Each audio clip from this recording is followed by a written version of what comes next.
अब जान रहे हैं हम लोग राजनीति क्या है।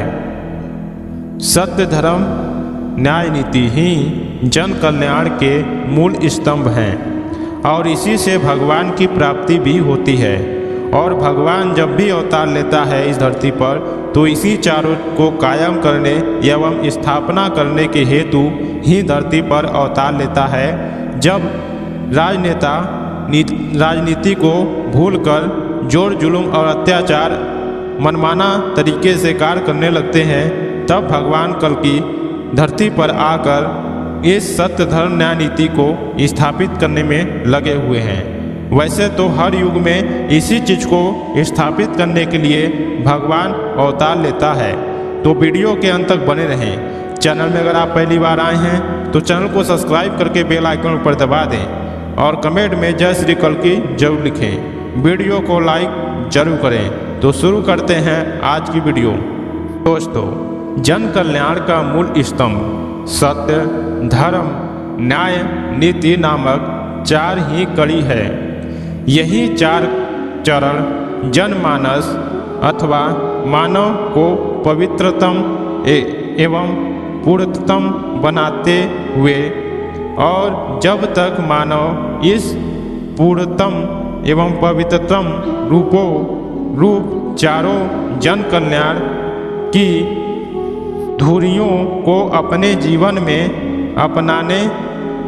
अपनाते हुए निष्कपट पूर्वक अपने जीवन का सर्वभावेन इन्हीं चारों पर पूर्ण समर्पित करते हुए इसी के निर्देश में नहीं चलता, तब तक जन कल्याण की कल्पना की एक पूरी कल्पना, बात विचार एवं एक थोथी बात विचार एवं क्रियाकलाप पूर्णतया मिथ्या, दम, लोभ, लालच रूपी स्वार्थ परत प्रधान हो जाता है, जिससे जन कल्याण की स्थान पर जन विनाश की स्थिति उत्पन्न हो जाती है तथा एकता अनेकता में विभाजित होकर आपस में ही टकरा कर चूर चूर यानी विनष्ट को प्राप्त हो जाते हैं। इन चारों का पूर्णतः एकाकृत रूप ही सर्वोच्च सत्ता शक्ति सामर्थ्य रूपी भगवत प्राप्ति, भगवत शब्द रूप परम ब्रह्म परमेश्वर या परमात्मा अल्लाह ताला अथवा भगवान होता है। अर्थात भगवान में यह जन कल्याण के चारों मूल स्तंभ परिपूर्ण के रूप में पाया जाता है। भगवान जब भूमंडल पर अवतरण होते हैं तब इन्हीं चारों माध्यम से संसार को ठीक करता है। हालांकि नाना प्रकार के यातनाओं के साथ जेल यातना भी झेलता है, जो कि वर्तमान में भगवान कल्कि के साथ जेल यात्रा झेला जा चुका है। दोस्तों, यही 4 स्तंभ जो मूल कारण है और यही 4 स्तंभ को जो अपने जीवन में रखते हुए इन्हीं में अपने जीवन को स्थापित करता है, वह बिना भक्ति किए ही अपने जीवन को भगवतमय बना लेता है और उसको भगवान भी प्राप्त हो जाते हैं। परंतु आज के समाज में इन चारों से विखंडित होकर स्वार्थ रूपी अपने लोभ लालच दंभ में ही आगे बढ़ रहे हैं। इनके एक भी स्तंभ को नहीं पकड़ पाए हैं। ऐसे ही आज की राजनीति एवं राजनेता मिथ्या भाषण, अधर्ममय आचरण, अन्यायपूर्व रवैया एवं नित्य विरोधी यानी अनित्य परक दुराचार एवं जोर जुल्म पर आधिकारिक है। आज के राजनेता तथा मंत्री आदि ही नहीं अपितु इनके कर्मचारी और अधिकारी भी पूर्णतः आवश्यक ही कि सत्य धर्म न्याय नीति पर चलने से कम नहीं चलने को हैं, क्योंकि राजनेता एवं मंत्री जब सब राजनेता और मंत्री जी ही नहीं बन पाए, पद ही नहीं मिला और किसी तरह से मिला भी है तो वह चला भी जा सकता है। आज के राजनेता और मंत्रीगण ही ऐसे ही तो उनके कर्मचारी और अधिकारी क्यों क्या पूछना है।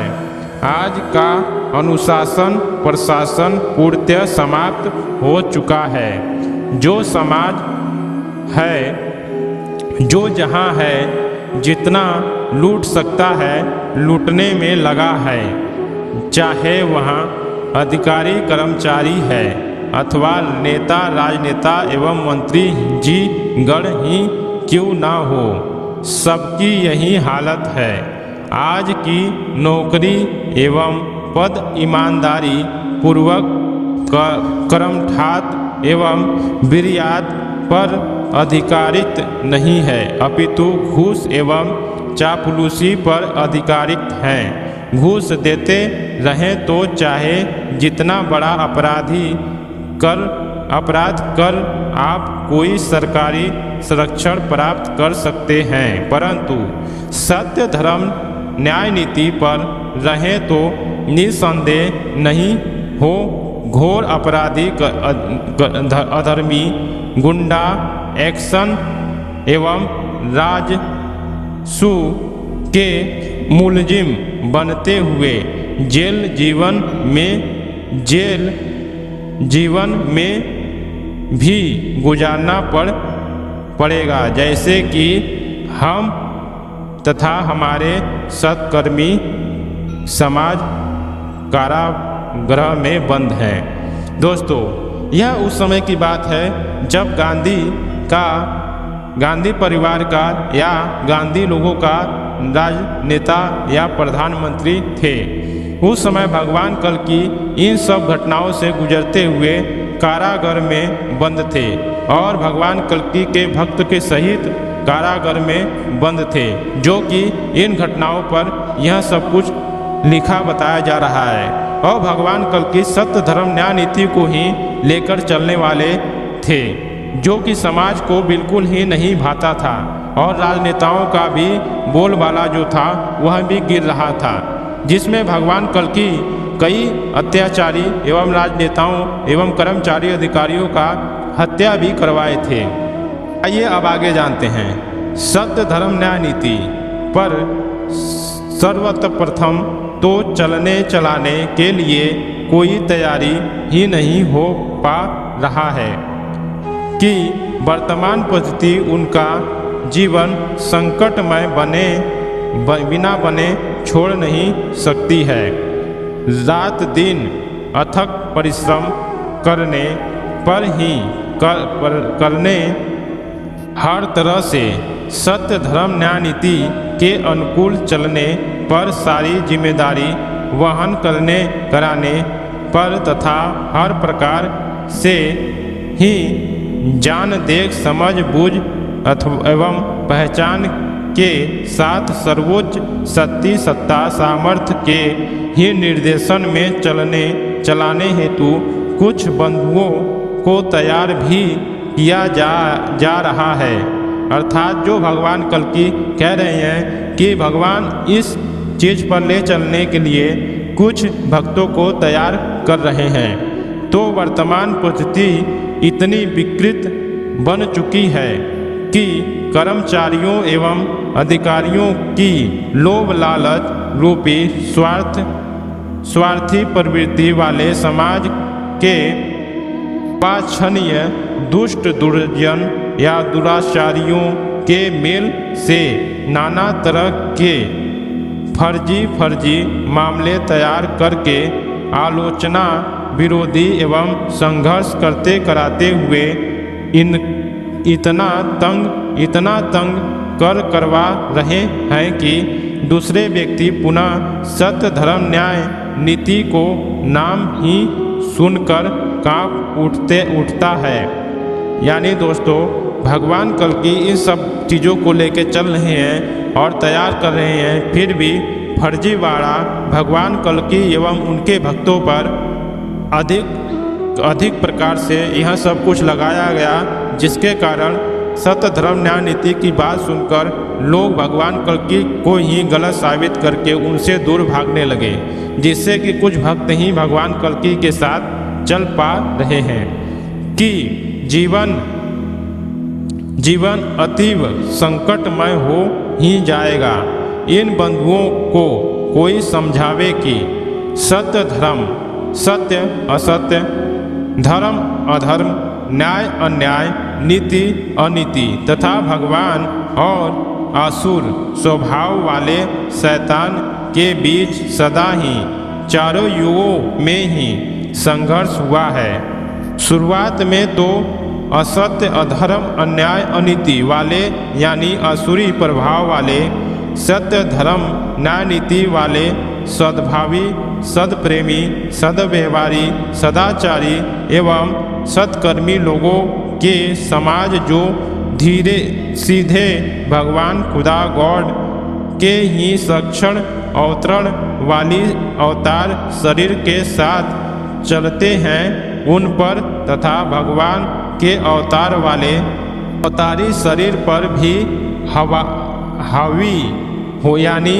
प्रभावी एवं जबरदस्त दिखलाई देते हैं, क्योंकि पहले से ही राज पदों एवं सांसारिक संसाधनों को अपने वश में किए रहते हैं। इन आसुरी प्रभाव वालों के जाल में भगवान के अवतार वाली अवतारी शरीर को भी कायम यातनाएं नहीं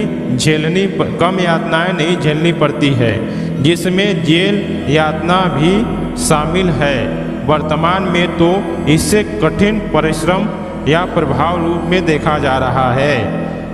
इसका यह अर्थ नहीं समझना वे लगाया जाए चाहे कि भगवान कमजोर या शक्तिहीन एवं साधनहीन है, यह तो कदापि नहीं मानना चाहिए।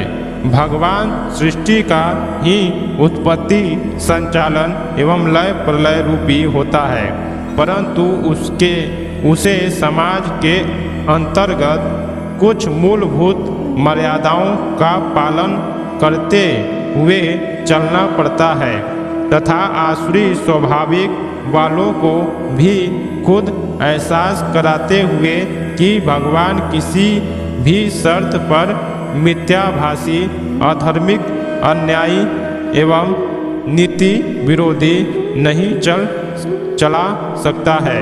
यह भी समाज को स्पष्ट जनाते दिखाते समझाते एवं बुझाते हुए बोध कराते चलना पड़ता है। जब दुष्टों को सीधे टकराना, निंदा आलोचना विरोध एवं संघर्ष करके दबाव देना मात्र ही होता है, इन सभी बातों के कारण भी भगवान को स्वयं तथा अपने अनुयायी यानी भक्तों को भी कष्ट यातनाओं झेलाते हुए ले चलना पड़ता है कि समाज अच्छी तरह से जान देख समझ लेवे कि भगवान के ही सृष्टि में भगवान तथा उनके भक्तों के साथ कितना घोर अन्याय हो रहा है, और देखते और सहते हुए भी चला रहा है। भगवान मजबूर है दुष्ट दलन एवं सत्य धर्म न्याय नीति की स्थापना के लिए कृतज्ञ संकल्प है और अंत में पूरा भी होगा, यानी होता भी है। दोस्तों, आपने देखा कि भगवान कल्कि को कितना संघर्ष से चलना पड़ रहा है या उस समय चलना पड़ रहा था। इस समय तो भगवान कल्कि गुप्त रूप में अपने भक्तों को शिक्षा, दीक्षा एवं संघर्ष रूपी यातनाओं से झेलते हुए उन्हें बलवान, महाबलवान एवं वीर बनाने में लगे हुए हैं, जिससे समाज के आने वाले समय में युद्ध घोषणा के समय भगवान कल्कि के शक्ति एवं भगवान कल्कि के सेना सहित युद्ध में कूद सके। उस समय का यह सब घटनाएं हैं जो भगवान कल्कि एवं उनके भक्तों को जेल में भी डाला गया और भगवान कल्कि सत्य, धर्म, न्याय, नीति के अनुसार अपने जीवन को एवं भक्तों को ले चल रहे हैं। आज भी वही चीज़ चल रही है, लेकिन आज का समाज इतना विकृत हो चुका है, समाज इतना गिर चुका है, समाज इतनी प्रभावहीन हो चुका है कि इसको भगवान का ही स्मरण नहीं रहता है। यहाँ सब घटनाएं चल रही हैं। तो आज के इस एपिसोड में दोस्तों इतना ही।